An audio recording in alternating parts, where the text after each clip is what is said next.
పల్నాడు జిల్లా నర్సరావుపేటలో ఎమ్మెల్యే మాజీ ఎమ్మెల్యేలు ఇద్దరు సవాళ్లు ప్రతి సవాళ్లతో రాజకీయం వేడెక్కింది. కోటప్పకొండలో మధ్యాహ్నం 12 గంటలకు బహిరంగ చర్చకు సిద్ధమంటూ సవాళ్లు విసురుకోవడం, ముందస్తుగా జాగ్రత్తగా పోలీసులు మోహరించారు. బహిరంగ చర్చలకు ఎలాంటి అనుమతులు లేవని అన్నారు.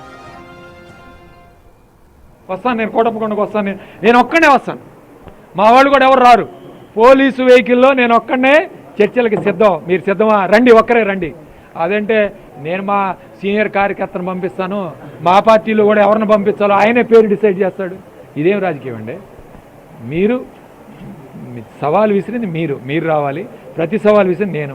మన ఇద్దరం తేల్చుకుందాం రా, అంతేగాని ఈ విధంగా ప్రతి సవాల్ విసిరి ఇంట్లో కూర్చొని ప్రెస్ మీట్ పెట్టే కార్యక్రమం చేస్తే అధికార పార్టీలో ఉన్నోళ్ళు ఇవన్నీ అరేంజ్ చేయాలా, ప్రతిపక్ష పార్టీ వాళ్ళు కాదు.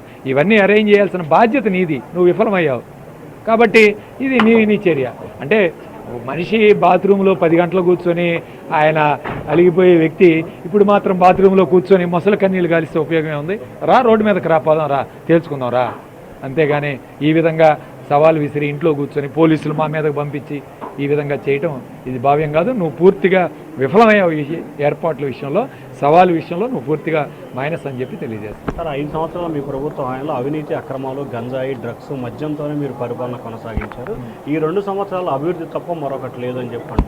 ఇప్పుడు నేను అభివృద్ధి చేసిన నా లెక్కల ప్రకారం అఫీషియల్ లెక్కలు, ఇవన్నీ కూడా అఫీషియల్ లెక్కలు, ఏ డిపార్ట్మెంట్లో ఏం చేసాం, ఒక 50 డిపార్ట్మెంట్లు అన్నీ కూడా రాసాం. ఇవన్నీ ఇందులో దీని డీటెయిల్స్, అధికార లెక్కలు ఇవన్నీ ఉన్నాయి. దాదాపు 2467 కోట్లతో మేము సంక్షేమం అభివృద్ధి చేసాం వైఎస్ఆర్ కాంగ్రెస్ పార్టీ. కేవలం నవరత్నాలకే 1444 కోట్లు ఇచ్చాం.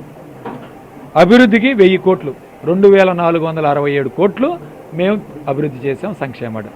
ఆయనే చెప్పాడు లెక్కలు నిన్న. 427 కోట్లు సంక్షేమం, 127 కోట్లు అభివృద్ధి. 2 సంవత్సరాల కాలంలో ఆయన చేసింది 547 కోట్లు ఆయన లెక్కల ప్రకారమే. ఇందులో మోసాలు ఎన్నో, అబద్ధాలు ఎన్నో నేను మాట్లాడట్లా. 547 కోట్లు అంటే సంవత్సరానికి 272 కోట్లు యావరేజ్ని వస్తుంది. 5 సంవత్సరాలు ఎంత అవుద్దండి? 7 5 1350 కోట్లు అవుద్ది.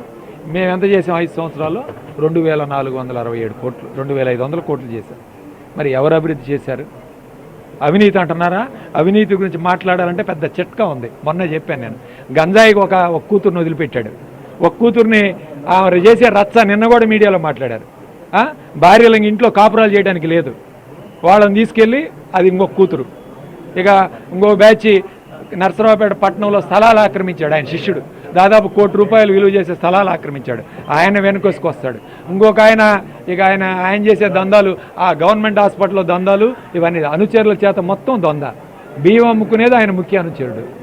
25 కోట్లకి 25 లక్షలకి నెలకి 25 లక్షల చొప్పున బియ్యం అమ్ముకుంటున్నాడు. ప్రతి ఒక్క డిపార్ట్మెంట్కి ఫోన్ చేసి నెలవారీ వసూలు అడుగుతున్నాడో లేదో అడగండి. ఎలక్ట్రిసిటీ డిపార్ట్మెంటు డిఈ గారు ఆయన వసూలు చేసి పెడుతున్నాడు. డ్రగ్ ఇన్స్పెక్టర్ నెలకు 3 లక్షలు. ప్రతి డిపార్ట్మెంట్లో, సేల్స్ ట్యాక్స్ డిపార్ట్మెంట్లో అడిగాడు, హెల్త్ డిపార్ట్మెంట్లో అడిగాడు. ప్రతి డిపార్ట్మెంటు ఈరోజు గవర్నమెంట్ హాస్పిటల్లో ఒక ఫిజికల్ హ్యాండిక్యాప్ సర్టిఫికేట్కి 25,000 లంచం తీసుకుంటారు. గవర్నమెంట్ హాస్పిటల్కి వెళ్తే అది ఎట్లా ఉందో, ఎంత దారుణంగా ఉందో. ఈరోజు నర్సరావుపేటలో శానిటేషన్ విపరీతంగా బస్టు పట్టిపోయింది. శానిటేషన్ నైట్ స్వీపింగే నెలకి 90 లక్షలు డ్రా చేస్తున్నారు. శానిటేషన్కి నైట్ స్వీపింగ్ 30 మంది కుర్రవాళ్ళకి 90 లక్షలు డ్రా చేస్తున్నారు. ఇది ఆయన చేసే అవినీతి దందాలతో ఈరోజు నర్సరావుపేట మారుమోగిపోతుంది. ఆయన అనుచరులు, ఆయన కార్యకర్తలే పిలుపునిస్తే రావటం లేదు. వాళ్ళ దగ్గర సింపతి కొట్టుకోవడానికి ఈ సవాల్ విసిరాడు. ఆయన బండారం అంతా బయటపడే కార్యక్రమం. ఆయన చేసింది ఏం అభివృద్ధి లేదు. 2 సెప్టాలు కట్టి 2 ఫ్లైఓవర్లు అని చెప్పాడు. ఇదే మాట ఆయన చెప్పాడు. 2 సెప్టాలు కట్టాడు, 2 ఫ్లైఓవర్లు కట్టాడంట నర్సరావుపేటలో. ఇది ఆయన చేసే అభివృద్ధి. ఆయన ఎక్కడా అభివృద్ధి లేదు, అంతా అవినీతిమయం. ఆయన దగ్గరకు వచ్చే తెలుగుదేశం పార్టీ కేడర్ కూడా ఇవాళ మేం కాదు, తెలుగుదేశం పార్టీ అధిష్టానాన్ని అడగండి. అధిష్టానమే నిన్న ఈయన అవసరం చేయమని ఆదేశాలు ఇచ్చింది. కాబట్టి ఈయన స్థాయి ఏంటో అర్థమవుతూ ఉంది.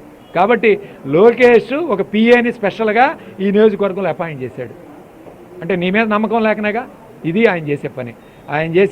ఆయన ఎమ్మెల్యేకి నర్సరావుపేట చరిత్రలో ఇంత చేతగాని ఎమ్మెల్యే ఎప్పుడు కూడా ఎక్కలా, అంత చేతగాని ఎమ్మెల్యే. సార్, ఇందాక మీరు అంటూ కూడా ఒక కూతురు ఇంట్లో ఆడవాళ్ళతో కాపురాలు చేయండి అంటే ఏం చేస్తున్నారు సార్? వ్యభిచారం ఇంకేముంది?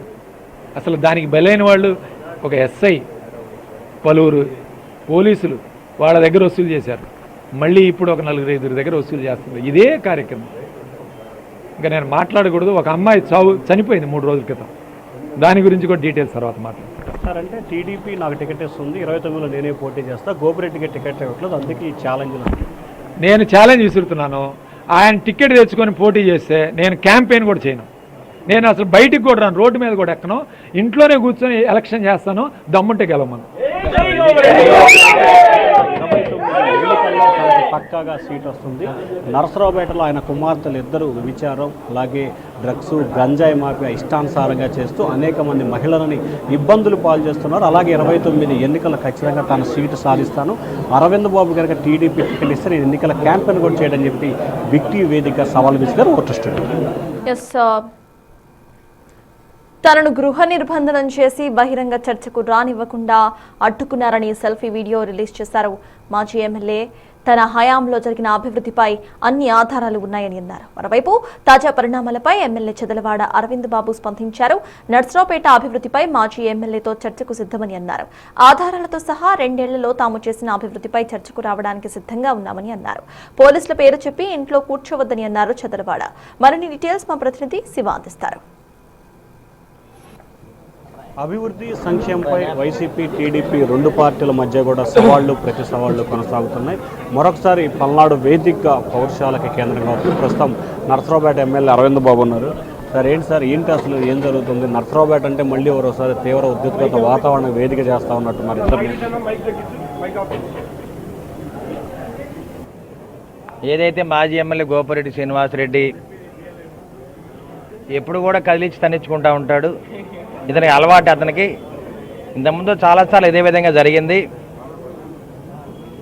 మాజీ ఎమ్మెల్యే గోపిరెడ్డి శ్రీనివాసరెడ్డి 5 ఏళ్లు వైసీపీ పరిపాలనలో ఎమ్మెల్యేగా పనిచేయడం జరిగింది. అభివృద్ధి శూన్యం, అవినీతి అక్రమాల దుర్మార్గాల పుట్ట కబ్జా గోపిరెడ్డి శ్రీనివాసరెడ్డి. ఇదంతా ప్రజలకు తెలుసు. ఇవన్నీ ఓర్చుకోలేక మరి చదలవాడ అరవింద్ బాబు మీద ఓడిపోయిననే ఆక్రోశంతో జరుగుతున్న అభివృద్ధిని భరించలేక అభివృద్ధి మీద చర్చకి సిద్ధమని ఆయన సవాల్ విసరడం జరిగింది. ప్రతిపక్షంలో ఉన్నప్పుడు కూడా అరవింద్ బాబు ఇప్పుడు ధైర్యంగా కష్టంతో ఒక ప్రణాళికాబద్ధంగా ముందుకెళ్ళి కులాలు మతాలు రాజకీయాలకు అతీతంగా అరవింద్ బాబు అందరివాడు. మరి ప్రజలందరూ కూడా ఆదరించారు, నన్ను గెలిపించారు. కాబట్టి నా ప్రజల యొక్క రుణం తీర్చుకోవడానికి నేను ఇచ్చిన ప్రజల్లోనే ఉంటాను. గడిచిన 5 ఏళ్ళు కూడా అదేవిధంగా ప్రజల్లో ఉన్నాను. ఇప్పుడు 2 ఏళ్ల నుంచి కూడా ఉమ్మడి కుటుంబంలో ఎమ్మెల్యే గెలిచిన తర్వాత కూడా మా ప్రీతమ నేత నారా చంద్రబాబు నాయుడు గారు ముఖ్యమంత్రిగా వారి ఆశీస్సులతోటి, అదేవిధంగా డిప్యూటీ సీఎం పవన్ కళ్యాణ్ గారి పట్టుదలతోటి, నరేంద్ర మోడీ గారి దీవెనలతోటి ఇవాళ ప్రభుత్వం ముందుకెళ్తా ఉంది, అభివృద్ధి పదంగా ముందుకెళ్తుంది. ఇవన్నీ కూడా చూసి ఓర్చుకోలేని గోపిరెడ్డి శ్రీనివాసరెడ్డి కానీ, అదేవిధంగా వాళ్ళ ముఖ్యమంత్రి జగన్మోహన్ రెడ్డి మాజీ ముఖ్యమంత్రి ఇవన్నీ కూడా ఓర్చుకోలేక నిన్న మొన్న మీరు వ్యాఖ్యలు చూడటం జరిగింది. ఏదో విధంగా ఉమ్మడి కుటుంబని డివైడ్ చేయాలని చెప్పి అక్రమంగా వ్యాఖ్యలు చేయటం, దుర్మార్గంగా వ్యాఖ్యలు చేయటం, అక్కడ పవన్ కళ్యాణ్ గారిని కానీ చంద్రబాబు నాయుడు గారి మీద వ్యాఖ్యలు చేయడం జరుగుతూ ఉంది. నేను ఒకటే అడుగుతున్నాను, దాదాపు ఉమ్మడి కుటుంబం ఏర్పడిన తర్వాత మేము ఇచ్చిన మాట ప్రకారం డిఎస్సి పెట్టడం జరిగింది. 16,600 ఉద్యోగాలని మేము మరి చదువుకున్న బిడ్డలకి ఉద్యోగాలు ఇవ్వడం జరిగింది. మరి జగన్మోహన్ రెడ్డి గారు కానీ మాజీ ముఖ్యమంత్రి అదేవిధంగా గోపిరెడ్డి శ్రీనివాసరెడ్డి గారు కూడా ఈ విధంగా వ్యాఖ్యలు చేయటం, ఏ విధంగా అంటే అక్కడ అక్రమాలు జరిగినాయి, మెరిట్ చూడలేదు, ఇవన్నీ చూడకుండా ఉద్యోగాలు ఇచ్చామని చెప్పడం జరిగింది. దీనివల్ల ఏంటంటే ఎవరైతే ఉద్యోగాలు డిఎస్సిలో మెరిట్ మీద పాస్ అయ్యారో, ఎవరైతే ఉద్యోగాలు చేస్తున్నారో మీ అందరి మీద ఎంక్వైరీ చేస్తాం, మా గవర్నమెంట్ రాగానే మీ ఉద్యోగాలు తీసేస్తామని బెదిరింపు ధోరణి. నిజంగా ఆ పిల్లలందరూ కూడా ఎంతో కష్టపడి చదువుకొని దాదాపు 5 ఏళ్ళు 6 ఏళ్ళు 7 ఏళ్ళు కష్టపడి చదువుకొని ఇవాళ ప్రభుత్వం యొక్క మరి ఎగ్జామ్ పెట్టినప్పుడు చంద్రబాబు నాయుడు గారు మంచి ఆలోచనతోటి పవన్ కళ్యాణ్ గారు ఇద్దరు ఆలోచన చేసి డిఎస్సి ఎగ్జామ్ పెట్టినప్పుడు మెరిట్లో వీళ్ళందరూ కూడా సెలెక్ట్ అయ్యారు. ఈ విధంగా వ్యాఖ్యలు చేయడం వల్ల జగన్మోహన్ రెడ్డి గారు మరి వాళ్ళని అవమానించినట్టు అయింది. వాళ్ళందరూ కూడా గుర్తుపెట్టుకుంటారు. అదేవిధంగా 7,000 మందికి కానిస్టేబుల్ పోస్టులు మా ఉమ్మడి కూడా పెట్టిన ఉద్యోగాలు ఇవ్వడం జరిగింది. ఇదే విధంగా ఎన్నో కార్యక్రమాలు చేస్తూ ముందుకు వెళ్తున్నారు. అమరావతి రాజధాని కడతా ఉన్నారు, పోలవరాన్ని పూర్తి చేస్తూ ఉన్నారు. ఈ అభివృద్ధిని ఓర్చుకోలేక అక్కడ ఉన్న మరి జగన్మోహన్ రెడ్డి గారు, మాజీ ముఖ్యమంత్రి, మరి మాజీ ఎమ్మెల్యే గోపిరెడ్డి శ్రీనివాసరెడ్డి, వీళ్ళిద్దరూ కూడా ఈ అభివృద్ధిని ఓర్చుకోలేక కొన్ని నరసరావుపేట పట్టణంలో అరవింద్ బాబు వచ్చిన తర్వాత మరి రూరల్లో కానీ టౌన్లో కానీ మున్సిపాలిటీలో కానీ ఇక్కడ నేను దాదాపు 16 సీసీ రోడ్లు వేయడం జరిగింది, సైడ్ డ్రైన్స్ కట్టడం జరిగింది, అన్నా క్యాంటీన్లో ఆర్ఓ ప్లాంట్లు ఏర్పాటు చేశాము, స్టేడియంని బ్రహ్మాండంగా డెవలప్మెంట్ చేయడం జరిగింది, షాదీఖానా కానీ మరి టౌన్ హాల్ కానీ ఇవన్నీ కూడా దగ్గరుండి అభివృద్ధి చేయడం జరిగింది. ఏనాడన్నా మీరున్న 5 ఏళ్లలో ఈ విధంగా అభివృద్ధి చేశారా? చేయలేదు కాబట్టి మీరు సిగ్గుపడతా ఉన్నారు. సిగ్గుతో తల వంచుకున్నావు నువ్వు. కనీసం ప్రజల్లోకి వచ్చే నీకు ధైర్యం కూడా లేని పరిస్థితి. నిజంగా నీకు దమ్ము ధైర్యం ఉంటే 5 ఏళ్ళు కూడా నన్ను ఎదుర్కోలేకపోయావు. ప్రతిపక్షంలో ఉన్నా కానీ నేను పోలీసులు కూడా ఎక్కడ భయపడకుండా మా కార్యకర్తలు అండదండతో నేను బయటికి రావడం జరిగింది. అరే కనీసం కనపడని కరోనా టైంలో కూడా నువ్వు బయటికి రాలేకపోయావు. నువ్వు ధైర్యంగా ఎప్పుడు ధైర్యంగా బయటకు వస్తావు చెప్పు గోపిరెడ్డి? నీకు ధైర్యం అనేది లేదు. అసలు నిన్నే నీ కార్యకర్తలు నాయకులు ఎవరు నమ్మటం లేదు. ఎలక్షన్ టైంలో కూడా నీ పక్కన ఎవరు లేరు. కానీ నేనైతే దమ్ము ధైర్యంతో ఒకటే చెప్తున్నా, గోపిరెడ్డి శ్రీనివాసరెడ్డి ఎప్పుడు కూడా అనవసరమైన వ్యాఖ్యలు చేయొద్దు. అభివృద్ధి అంటే తెలుగుదేశం పార్టీ ఉమ్మడి కూటమి, అభివృద్ధి అంటే అరవింద్ బాబు ఎప్పుడు కూడా నిత్యం ప్రజల్లో ఉంటాడు. ఎవరైతే ప్రజలు నన్ను గెలిపించారో వాళ్ళ రుణం తీర్చుకోవడానికి ప్రతి కార్యక్రమాన్ని రోజు కూడా ప్రజల్లో ఉంటాను. స్వచ్ఛాంధ్ర కార్యక్రమాన్ని ఏర్పాటు చేసి ఒక టీడీపీ, జనసేన, బీజేపీ కాదు సిపిఎం ప్రజాసంఘ నాయకులు, ఆఖరికి విలేకరులు కూడా స్వచ్ఛాంధ్ర కార్యక్రమంలో పాల్గొంటూ ఉన్నారు. ఎందుకు పాల్గొంటున్నారు? వీళ్ళందరూ కూడా ఒక మంచి ఆలోచనతోటి మన రాష్ట్రాన్ని ముందుకు తీసుకెళ్ళాలి, మన మున్సిపాలిటీ మనం డెవలప్ చేసుకునే ఆలోచన మేము ముందుకు వస్తున్నాం. అందుకని గోపిరెడ్డి నువ్వు సవాలు విసిరావు కాబట్టి నేను సవాలు విసిరాను. నేనైతే వెనకడుగు వేయను. కావాలంటే నీ ఆఫీస్ దగ్గర కూడా నేను రావడం సిద్ధంగా ఉన్నాను. నేనైతే బయటకు వస్తున్నాను, చర్చకి సిద్ధంగా ఉన్నాను. నేను నిన్న కూడా గణాంకాల రూపేణా మేమందరం కూడా మున్సిపాలిటీ తరఫున కానీ ప్రభుత్వం తరఫున కానీ దాదాపు 620 కోట్ల రూపాయలని అభివృద్ధి పరంగా మేము తీసుకురావడం జరిగింది. కేంద్రీయ విద్యాలయాన్ని కూడా తీసుకొచ్చాం. ఏదైతే మేము ఇచ్చిన హామీ ప్రకారం ఆటో నగర్ను కూడా ఏర్పాటు చేయడానికి మరి కలెక్టర్ గారు, ప్రభుత్వం సిద్ధంగా ఉంది. అదేవిధంగా డంపింగ్ యార్డు నువ్వు ఉన్నప్పుడు ఏ విధంగా ఉండేది, ఇవాళ ఏ విధంగా ఉంటుంది ఒకసారి ఆలోచన చేయి. నీ పరిపాలనలో ప్రజలందరూ కూడా భయంతో ఇళ్లలో మరి ఎక్కడ పోలీస్ కేసు పెడతారో, గంజాయి కేసు పెడతారని భయపడేవాళ్ళు. ఎస్టీలు, బీసీలు, ముస్లిం మైనార్టీ, కాపు సోదరులందరినీ కూడా నువ్వు అవమానించావు. నువ్వు వాళ్ళందరూ కూడా బానిసలని చెప్పి నువ్వు స్టేట్మెంట్ ఇవ్వడం జరిగింది. అందుకనే ప్రజలందరూ కూడా నీకు సరైన రీతిలో బుద్ధి చెప్పారు, అరవింద్ బాబు గెలిపించారు. మళ్ళీ నేను ఒకటే చెప్తున్నా, అభివృద్ధి అంటే అరవింద్ బాబు, ధైర్యం అంటే అరవింద్ బాబు, పట్టుదల అంటే అరవింద్ బాబుని గుర్తుపెట్టుకో. కదిలిచ్చి తన్నించుకోక గోపిరెడ్డి ఎప్పుడు కూడా నువ్వు చేసే చేష్టలన్నీ కూడా వెకిలి చేష్టలు, అసభ్యంగా మాట్లాడడం అలవాటు చేసుకోవద్దు. ఎవరైతే నీతిగా ఉంటారో, నిజాయితీగా ఉంటారో, ఎవరైతే పట్టుదలగా ఉండి ధైర్యంగా ముందుకెళ్తారో, ఎవరైతే ప్రజల్లో ఉంటారో వాళ్ళే ప్రజలు ఆదరిస్తారు. మళ్ళీ నరసరావుపేటకి అసెంబ్లీకి అరవింద్ బాబు మళ్ళీ రెండోసారి ఎమ్మెల్యే గెలుస్తాడు. మళ్ళీ మా నాయకుడు చంద్రబాబు నాయుడు గారే 5వసారి ముఖ్యమంత్రి అవుతారని చెప్పి మీడియా ముఖ్యంగా సవాల్ విసురుతూ, నీకు ఇచ్చిన సవాల్ స్వీకరించు. నువ్వు దమ్ము అంటే బయటికి రా, పోలీసులు ఎవరు అడ్డు పెట్టలేరు. నువ్వు పోలీసులు అడ్డం పెట్టుకుని బయటికి రావడానికి భయపడుతున్నావు. నీకు అసలు ఎప్పుడు కూడా దమ్ము ధైర్యం లేని వ్యక్తివి. అతనే మరి మాజీ ఎమ్మెల్యే గోపిరెడ్డి శ్రీనివాసరెడ్డి, అవినీతిపరుడు, దుర్మార్గుడు, మరి మాఫియా డాన్, గంజాయి గుట్కా మాఫియా ఎన్నో చేసిన వ్యక్తి, క్రికెట్ బెట్టింగు మరి ఎన్నో చేసిన వ్యక్తి. అతను ఇవాళ బయటికి రావాలంటే అతను భయపడతా ఉన్నాడు. వాళ్ళ కార్యకర్తలే అతను నమ్మలేని పరిస్థితి వాళ్ళ. అందుకని రేపు కూడా అతనికి గెలిచే అవకాశాలు లేవు, కనీసం సీట్ ఇచ్చే అవకాశాలు కూడా లేవు.